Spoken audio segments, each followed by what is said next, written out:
Oi, hoje eu acordei e eu estava em Orleans.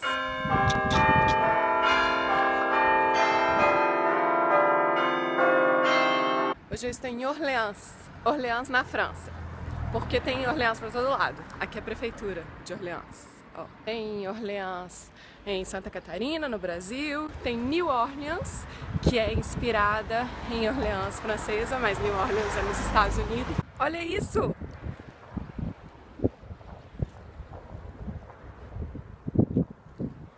É maravilhoso Orleans.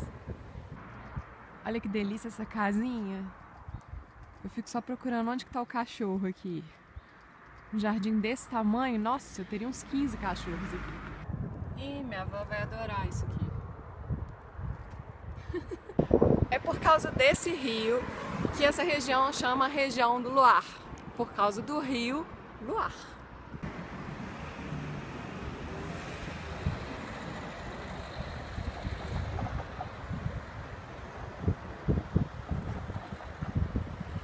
Hoje é domingo, né? Aí domingo aqui na França ainda tem esse hábito de não funcionarem as coisas. Então a gente anda pelo centro da cidade, tudo fechado. Aí é muito difícil achar alguma coisa pra fazer comercialmente, sabe? Tô procurando um restaurante pra comer, mas também tem hora pra funcionar e eu tô um pouco atrasada, porque eu sempre chegar aqui no centro. Vamos ver. A gente não tem absolutamente nada aberto, nada funcionando. Tô morrendo de fome, não acho lugar pra comer aqui. Que coisa! Nem um sanduichinho. Como eu não como carne, é ainda mais difícil de achar comida pra mim. Mas é um prazer não comer carne. Ai, que bonito! Orleans foi a cidade onde Joana d'Arc ganhou a primeira batalha dela.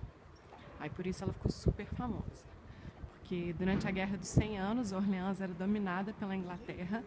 Aí Joana d'Arc francesa veio aqui, vestida de homem, com um exército de 4.000 soldados e dominou Orleans.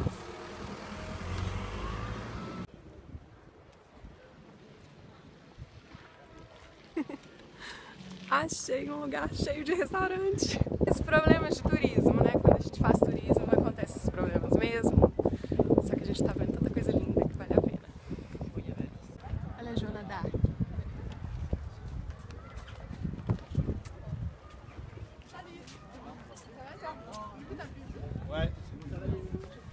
Lindo, né? Acabei de comer.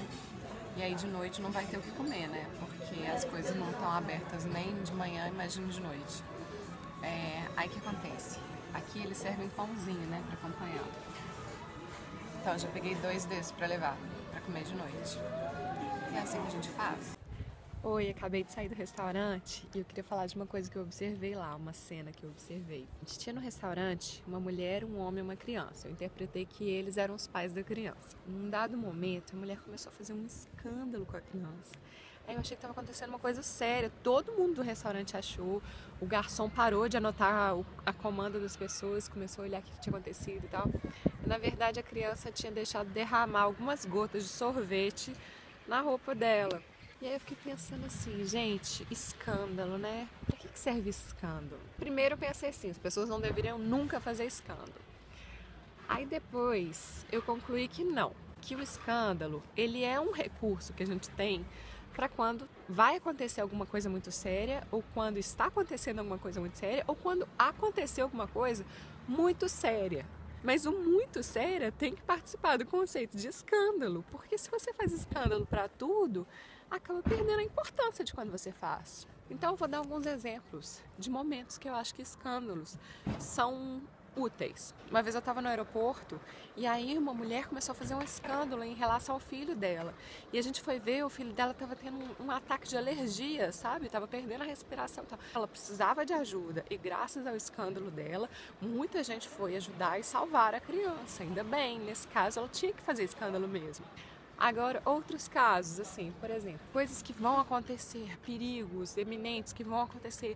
Nossa, olha o tsunami, escândalo. Nossa, olha esse banco na Suíça que está aceitando dinheiros escusos, escândalo. Coisas sérias e não coisas bobas, tipo, derramou sorvete na roupa.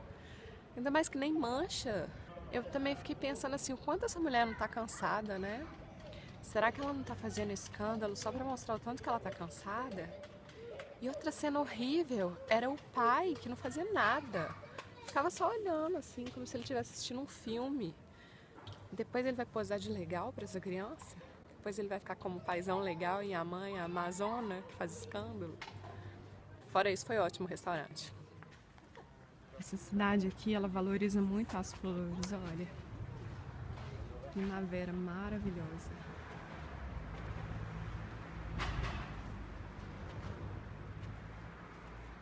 A Joana d'Arc, ela libertou Orleans quando ela tinha de 16 para 17 anos.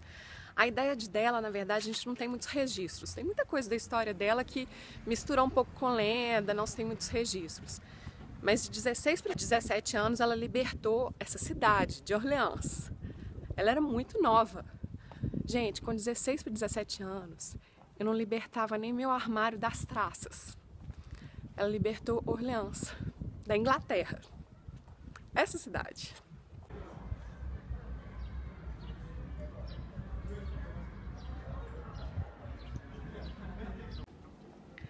Mais tarde, Joana d'Arc foi capturada na Borgonha e um tempo depois ela foi condenada à morte. Agora, você sabe por que em que se baseou a morte da Joana d'Arc? Segundo alguns registros, a morte da Joana d'Arc se baseou pelo fato dela não seguir a lei com relação às vestimentas bíblicas, porque ela se vestia de homem. Agora você vê, ela era uma guerreira na Idade Medieval. Que dia que uma guerreira na Idade Média vai poder se vestir de mulher e ficar lá guerreando bonitinha no meio de um tanto de homem medievais que só pensavam besteira? Bom, depois essa lei foi revisada e aí ela foi canonizada e ela foi considerada uma santa e tudo. Mas primeiro matou, né?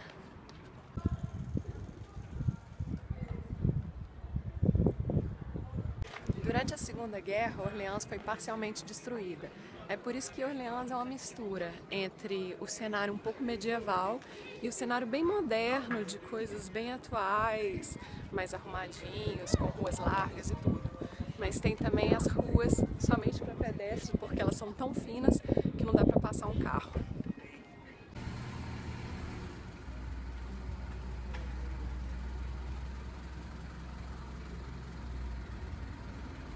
Uma das grandes ideias de Joana d'Arc, que fez ela ficar muito famosa e vencer várias batalhas, foi que quando ela venceu a batalha aqui de Orleans, que foi a primeira, todo mundo esperava que depois ela fosse tomar Paris e a Normandia. E não, ela veio percorrendo todo o Vale do Loire para tomar todas as outras cidades. Sabe como é que isso chama, né? Estratégia. Strategia em grego. Stratégie em latim. Strategy em inglês. Tá tendo uma festa da Federação Francesa do Esporte Universitário aqui. Atravessar a rua, do outro lado tem outra coisa.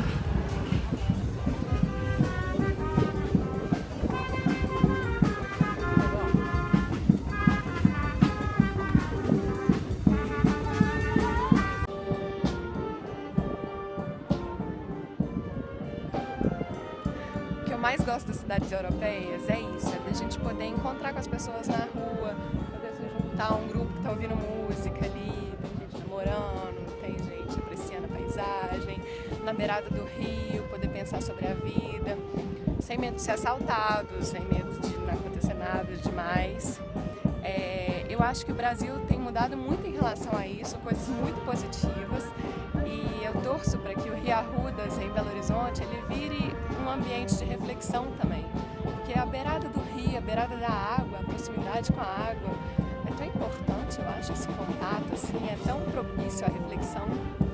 Tomara que isso sirva de inspiração para as pessoas e que a gente vá unindo as ideias para mudar um pouco o nosso país, porque o meu país é o Brasil e é ele melhor país do mundo. Muito obrigada por ter me acompanhado nesse passeio em Orleans e até a próxima.